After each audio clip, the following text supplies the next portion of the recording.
Now for our second feature, our fearless leader, C. Stephen Blue. His bio reads, C. Stephen Blue stands outside the normal conventions of modern poetry. He is a lyrical performance poet, reading and performing his poetry from a unique rhythmic perspective at the crossroads of poetry and music. The producer, publisher, poet, and performer, Stephen has performed from coast to coast and has been interviewed on television and radio and in literary magazines. His work appears in numerous literary journals and anthologies, both in print and online. He has 8 published books and has published the work of other poets, as well as poetry anthologies for the City of Eugene and the Oregon Poetry Association. With the help of his poetry group, the Eugene Poetry Foundation, Stephen has produced and hosted many local poetry and art events over the years, which have helped countless poets and artists and musicians to gain wider exposure. His new book, The Power of a Woman, was published this year on the 4th of July. It is a celebration of womankind from one man's loving perspective. More information on Stephen can be found at his website, wordsongs.com. There are also some wonderful links to his work on the Burning Down the Barnes website. Be sure to check them out and support his work. Stephen.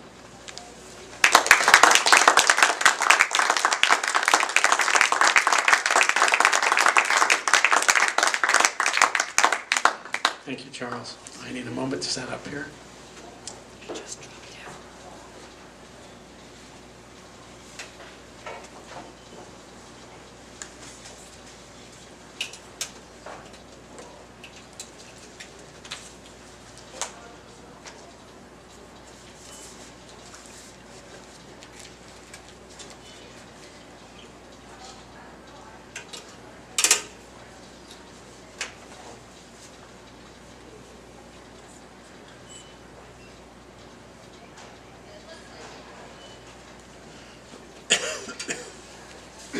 Okay, I'll just take this down here.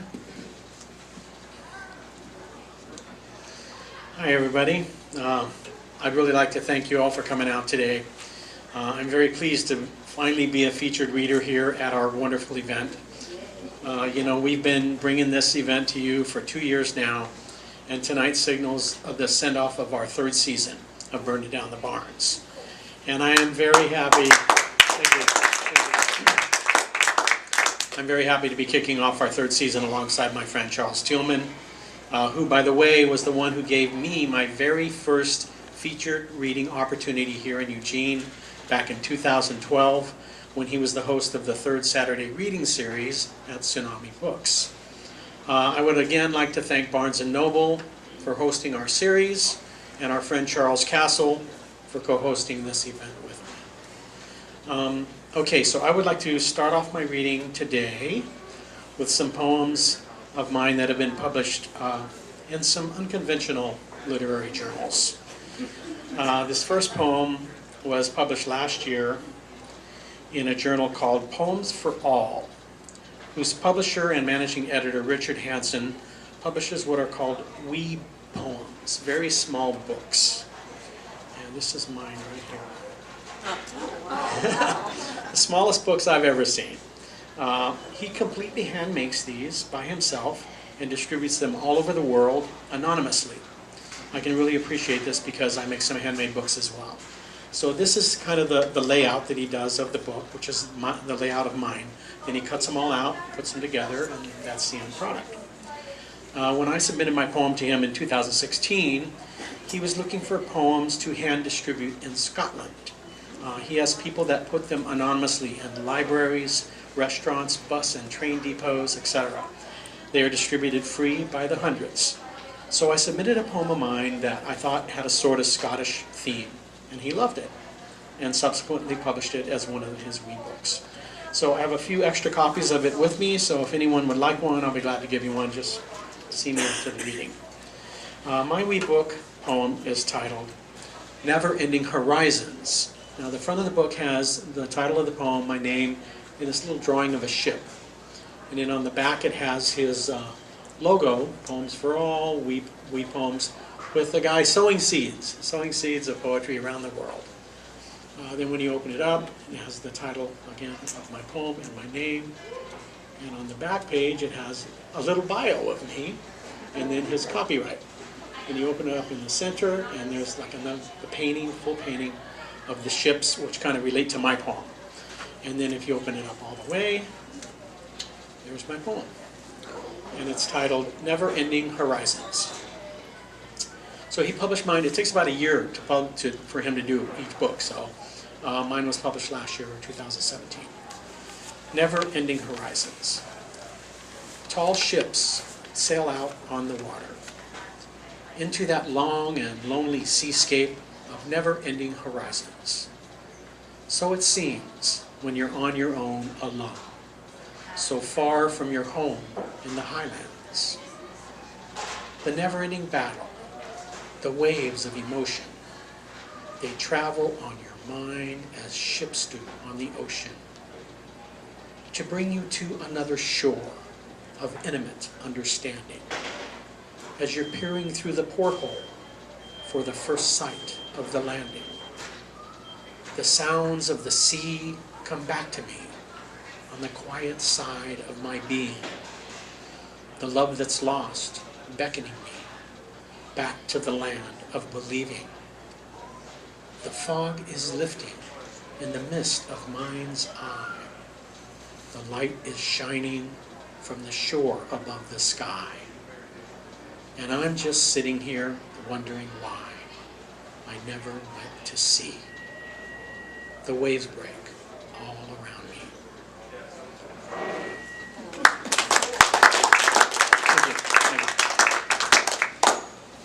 And then the next poem I'd like to do is from an online journal called Visual Verse. I saw them advertised on a Facebook poetry forum. So I went to their website, and there was an image.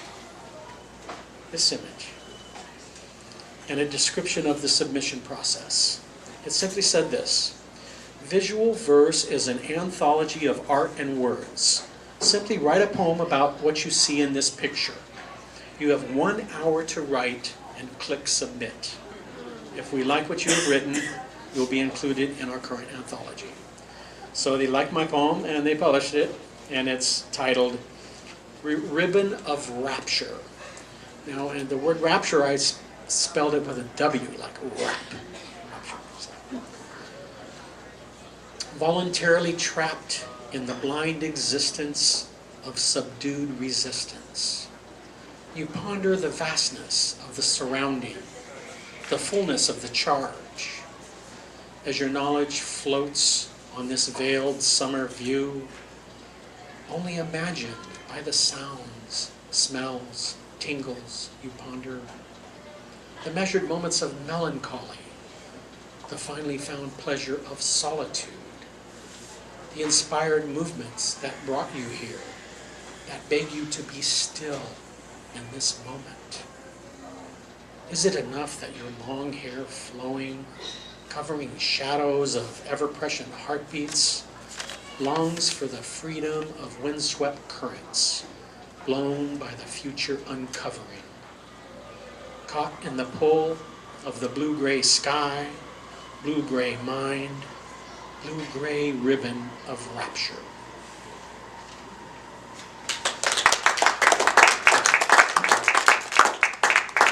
So for those of you who were here last June, we did a special book launch event for Moments Before Midnight, a political anthology of Oregon poets responding to the current condition we find ourselves in. So I had 3 of my poems accepted for publication in this anthology, and I'd like to read one of them now. It is titled Delirium Clouds. I saw the hope of my generation strangled and crushed by greed and lust for power. Compassion for our fellow man seems vanquished in a day by the unattended sorrow of the smashing of tomorrow, of the anger and the shame that remain. Driving through delirium clouds, growing darker every day. Is it true that hope is fading, shadow walls and decay? Can you see the flames of madness, filled with sadness, filled with grief? Can you tell me what will happen? Give me some relief. Spin it now, fake the morning, kingdoms come and feign divine. Take it to the seventh wonder in another time. Calling, calling, calling now. Crawling, crawling, crawling now. Falling, falling, falling, till we're done. Climb up to the curbside. Climb up to the dirt. It's all gone, and nobody has won. Like three Mustangs in a Porsche, roaring down the highway, snow-capped mountains crumbling at their side. Can't go fast enough to chase it away. This feeling of loss and the rapid decay of what took so long to build, of what cannot be remade in a day, of the struggle, the pain, and the heartache coming our way. A little dark one, sorry. So those were some of my poems recently published by other people. I have a brand new book out titled The Power of a Woman, which was, as Charles said, published on the 4th of July this year.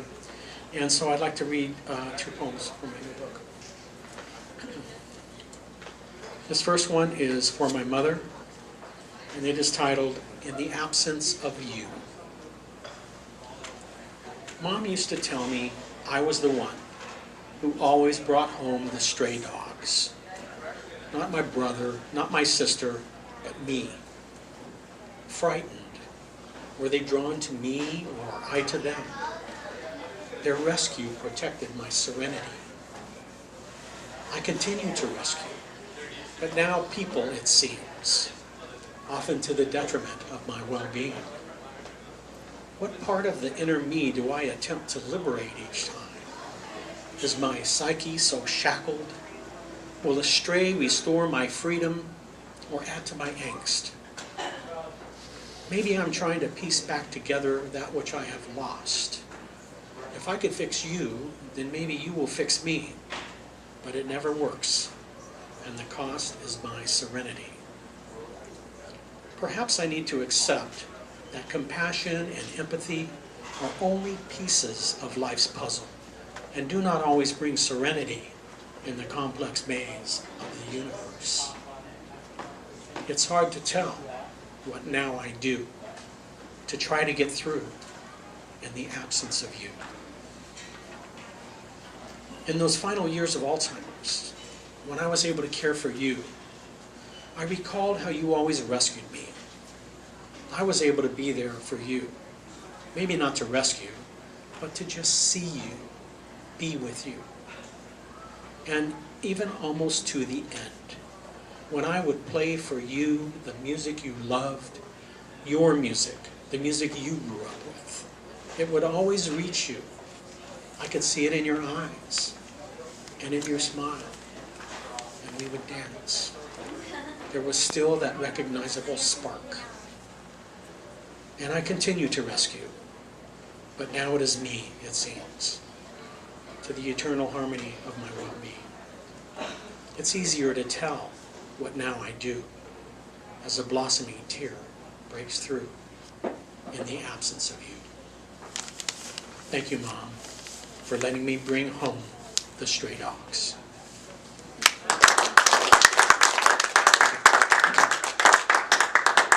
And this one is for my wife, Paulette. Smolder in your gaze. The longed-for love song of winter's brazen chill is there when I gaze at firelight in your eyes. Embracing my mere thoughts, you see that which I only imagine, belonging to that magical realm caught between thoughts and embraces. In the traces of your lilting fingers, warm on the scruff of my neck, I melt into summer getaways, no longer nipped by winter's brittle freeze. I see the reflection of love's passionate moments, the smolder in your gaze of what is yet to come. Blanket bliss and embered lips, pressing all our winter worries away.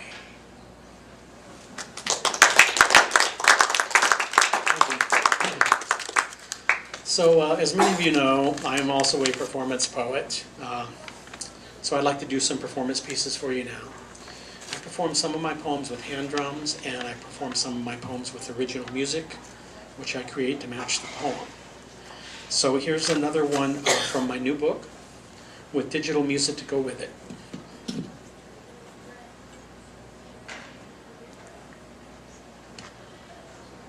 And it's titled, Tempted by an Angel.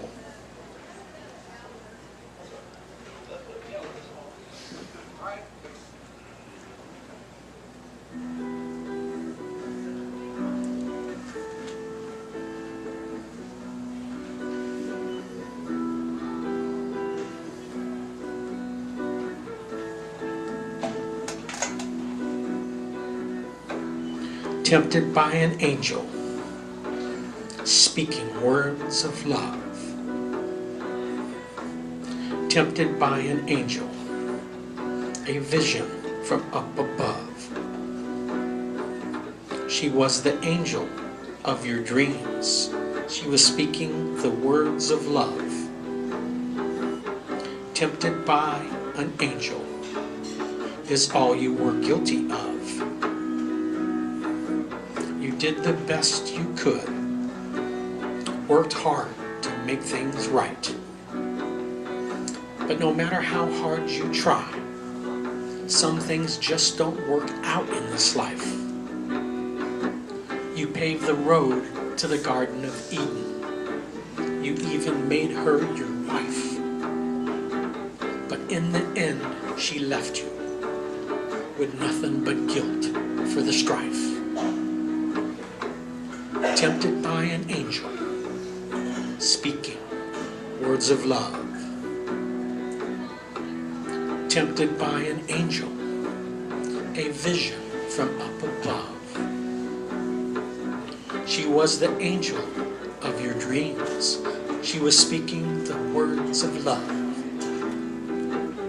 Tempted by an angel is all you were guilty of. You just can't seem to find someone willing to commit like you do. Yet you've still got your children and your dreams to carry you through. But you still see the sparkle that shines in her eyes. You still remember it all. No matter how you try to ignore it, sometimes you still hear the angels call. Tempted by an angel, speaking words of love. Tempted by an angel, a vision from up above. She was the angel of your dreams. She was speaking the words of love. Tempted by an angel is all you were guilty of.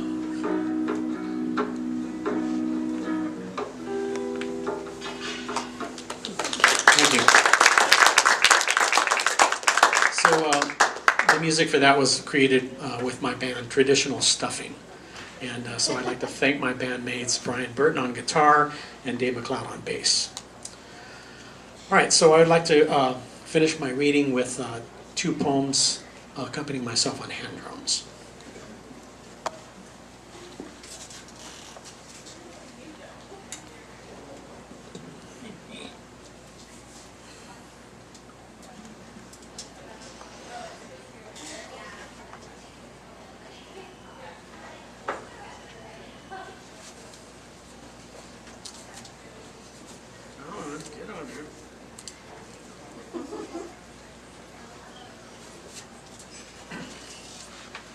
Okay, so this first one is one of my early poems that I wrote when I was 19 years old, 1969, shortly after my first son was born. The Vietnam War was in full force. Bobby Kennedy and Martin Luther King had recently been assassinated, and gun control legislation was in the forefront of politics, just like it is today. So this is my anti-war and anti-gun poem from 1969, Little Toy Gun.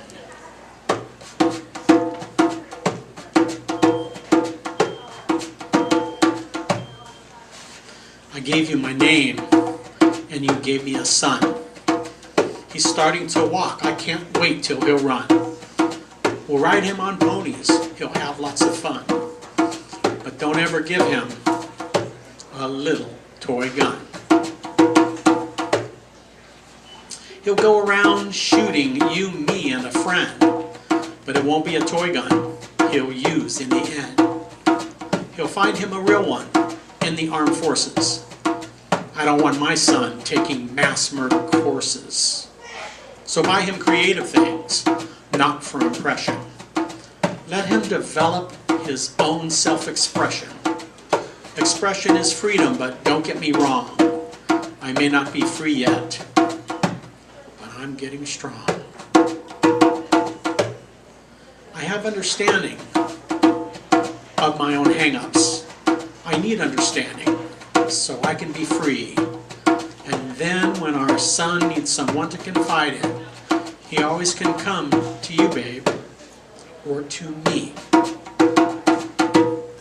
Yes, I gave you my name, and you gave me a son.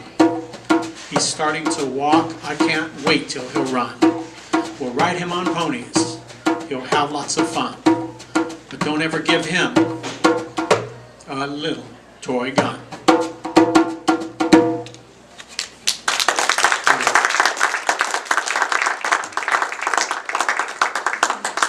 Naive, but I was 19, so. So the last piece I'd like to do for you today is the title poem from my handmade chapbook, Wild Weed.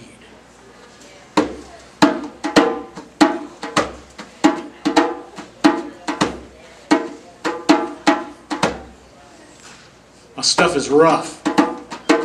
It's bare bones. I hate to answer telephones. I want to look you in the eyes when we speak. But it ain't no use in this fast-paced world to ride a horse or court a girl. If you take your time to get there, she's just moved on. And what becomes of the alley cat on the night of the hard-driving rain? When the lightning speaks loud and everyone crowds in the shelter of warm window panes. I live my life in a pot-bellied stove. I'm an oak tree with ages to tell. I'm the earthquake commander, a green salamander, a salesman with nothing to sell. But did you see me on the night of the new? When everything changed in an instant. The air was so clean and the grass was so green that a new age did not seem so distant. In the quiet, an angel calls, awakened by the engine stalls of the inner city, pondering its sleep. The dream is a draftsman, a hill-dwelling craftsman, a step in a puddle on the road to forever, and life is a boat in a great castle moat. We all circle, yet must row together. Now is then, and yesterday's tomorrow. But how can we live it like we mean it, when we're running so fast that the race cannot last, and the space in between lies unseen? Or is that to lay in a meadow and ponder the meaning of the wild blue yonder, the stars at night, or a daffodil? The momentum is great as it rolls down the hill of imagination gone to seed I'm a wildweed. Why do I feel so safe in the rain and long to sit behind waterfalls? I gaze at blue crystal, I tell tattered tales, and listen when eternity calls. Maybe this just goes on and on, or maybe the hunger can't fathom the dawn. It's the spark in the dark behind your eyes when you sleep just the moment, and then it is gone and you weep. Sheltering skies pour forth from your eyes and germinate the seed of my fast-growing need. I'm a wildweed. Yes, I'm a wildweed.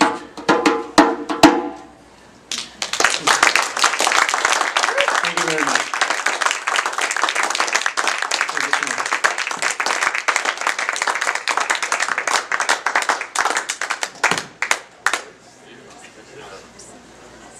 A big hand for both of our featured readers.